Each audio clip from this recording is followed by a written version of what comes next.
कोकणामध्ये सण आणि उत्सव मोठ्या आनंदामध्ये आणि उत्साहामध्ये साजरे केले जातात। श्रावण महिन्यात येणारा रक्षाबंधनानिमित्त सिंधुदुर्गातील बाजारपेठ आता राखीने सजली आहे। बहीण भावाचं अतूट नातं घट्ट करण्याचा आणि कुटुंब एकत्र येण्याचा हा एक क्षण असतो। या रक्षाबंधन बाजारामध्ये विविध राख्या उपलब्ध झालेल्या आहेत आणि याचाच आढावा घेतलाय आमचे प्रतिनिधी उमेश बुचडे यांनी। पाहूया।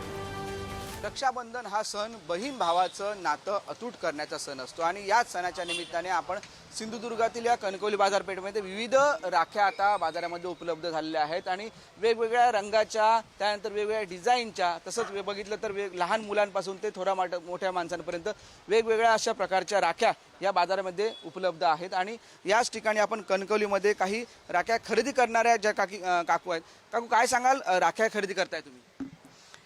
मी वर्षातून दोनदा वर्षातून एकदा राखी खरेदी करते, पण त्या दोन खरेदी करते। एक देवासाठी, देव आपलं संरक्षण करतोय, आणि एक भावासाठी करते। काय बहीण भावाचं नातं असते म्हणून काय। आणि बाजारामध्ये सध्या विविध राख्या देखील उपलब्ध हो आहेत, काय सांगाल? हो बाजारामध्ये खूप राख्या येतात, सध्या उपलब्ध असतात। त्यासाठी एक चांगलीशी दोन काढते मी वर्षातून एकदा काय।